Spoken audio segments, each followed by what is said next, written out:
আচলতে অসম বিধানসভাৰ এটা সৰ্বদলীয় প্ৰতিনিধি দল আমি সকলো উমৰাংচুলৈ যোৱা উচিত। অসমৰ শ্ৰমিকসকল কয়লা খনিৰ গাঁতত সোমাই আছে আৰু অসম চৰকাৰে উদ্ধাৰৰ কোনো ব্যৱস্থা কৰা নাই। সৰ্বশেষত নিজে নিজে মৃতদেহবিলাক যেতিয়া উপঙি উঠিছে তেতিয়া কেৱল তেওঁলোকক গাঁতৰ পৰা উলিয়াই অনা হৈছে। মুখ্যমন্ত্ৰীয়ে নিজে কৈছিলে যে উমৰাংচুত 250টা এনেকুৱা ধৰণৰ ৰেথল মাইনিং আছে অবৈধ।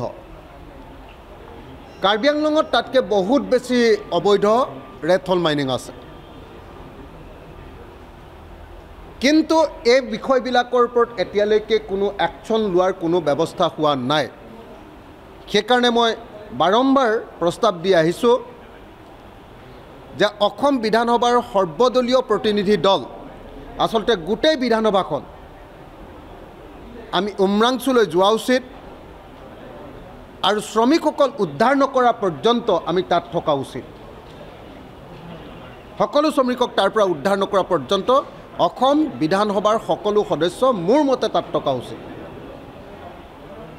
আৰু তাৰোপৰি আমি তাত থকা যিমান অবৈধ কয়লা খনন আছে কাৰ্বি আংলং আৰু উত্তৰ কাছাৰ, তুলিৰাম ৰংহাং আৰু দেবুলাল গালুছাৰ, সেই অবৈধ কয়লা খনন আমি বন্ধ কৰিবৰ কাৰণে সকলো যোৱা উচিত, চোৱা উচিত আৰু বন্ধ কৰা উচিত, যাতে এনেকুৱা ধৰণৰ দুষ্কাৰ্য অসমত চলি থাকিব নোৱাৰে।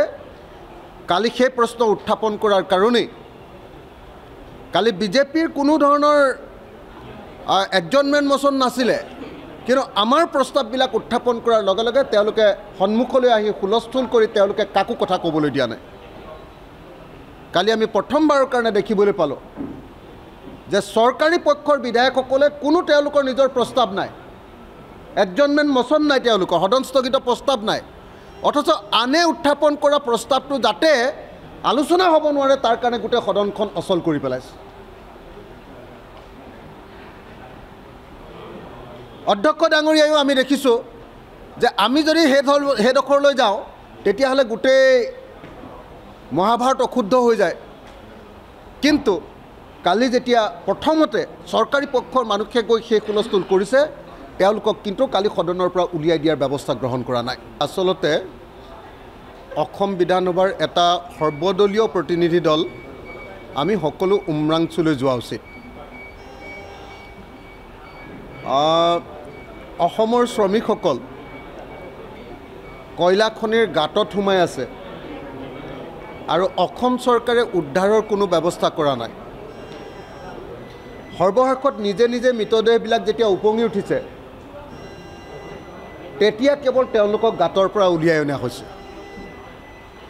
মুখ্যমন্ত্ৰীয়ে নিজে কৈছিলে যে উমৰাংচুত 250টা এনেকুৱা ধৰণৰ ৰেথল মাইনিং আছে অবৈধ। কাৰ্বি আংলঙত তাতকৈ বহুত বেছি অবৈধ ৰেথল মাইনিং আছে। কিন্তু এই বিষয়বিলাকৰ ওপৰত এতিয়ালৈকে কোনো একশ্যন লোৱাৰ কোনো ব্যৱস্থা হোৱা নাই। সেইকাৰণে মই বাৰম্বাৰ প্ৰস্তাৱ দি আহিছোঁ যে অসম বিধানসভাৰ সৰ্বদলীয় প্ৰতিনিধি দল আচলতে গোটেই বিধানসভাখন আমি উমৰাংচুলৈ যোৱা উচিত আৰু শ্ৰমিকসকল উদ্ধাৰ নকৰা পৰ্যন্ত আমি তাত থকা উচিত। সকলো শ্ৰমিকক তাৰ পৰা উদ্ধাৰ নকৰা পৰ্যন্ত অসম বিধানসভাৰ সকলো সদস্য মোৰ মতে তাত থকা উচিত। আৰু তাৰোপৰি আমি তাত থকা যিমান অবৈধ কয়লা খনন আছে কাৰ্বি আংলং আৰু উত্তৰ কাছাৰ, তুলিৰাম ৰংহাং আৰু দেবুলাল গালুছাৰ, সেই অবৈধ কয়লা খনন আমি বন্ধ কৰিবৰ কাৰণে সকলো যোৱা উচিত, চোৱা উচিত আৰু বন্ধ কৰা উচিত, যাতে এনেকুৱা ধৰণৰ দুষ্কাৰ্য অসমত চলি থাকিব নোৱাৰে। কালি সেই প্ৰশ্ন উত্থাপন কৰাৰ কাৰণেই কালি বিজেপিৰ কোনো ধৰণৰ এডজৰ্ণমেণ্ট মোচন নাছিলে, কিন্তু আমাৰ প্ৰস্তাৱবিলাক উত্থাপন কৰাৰ লগে লগে তেওঁলোকে সন্মুখলৈ আহি হুলস্থুল কৰি তেওঁলোকে কাকো কথা ক'বলৈ দিয়া নাই। কালি আমি প্ৰথমবাৰৰ কাৰণে দেখিবলৈ পালোঁ যে চৰকাৰী পক্ষৰ বিধায়কসকলে কোনো তেওঁলোকৰ নিজৰ প্ৰস্তাৱ নাই, এডজৰ্ণমেণ্ট মোচন নাই, তেওঁলোকৰ সদন স্থগিত প্ৰস্তাৱ নাই, অথচ আনে উত্থাপন কৰা প্ৰস্তাৱটো যাতে আলোচনা হ'ব নোৱাৰে তাৰ কাৰণে গোটেই সদনখন অচল কৰি পেলাইছে। অধ্যক্ষ ডাঙৰীয়াইও আমি দেখিছোঁ যে আমি যদি সেইডোখৰলৈ যাওঁ তেতিয়াহ'লে গোটেই মহাভাৰত অশুদ্ধ হৈ যায়। কিন্তু কালি যেতিয়া প্ৰথমতে চৰকাৰী পক্ষৰ মানুহে গৈ সেই হুলস্থুল কৰিছে তেওঁলোকক কিন্তু কালি সদনৰ পৰা উলিয়াই দিয়াৰ ব্যৱস্থা গ্ৰহণ কৰা নাই।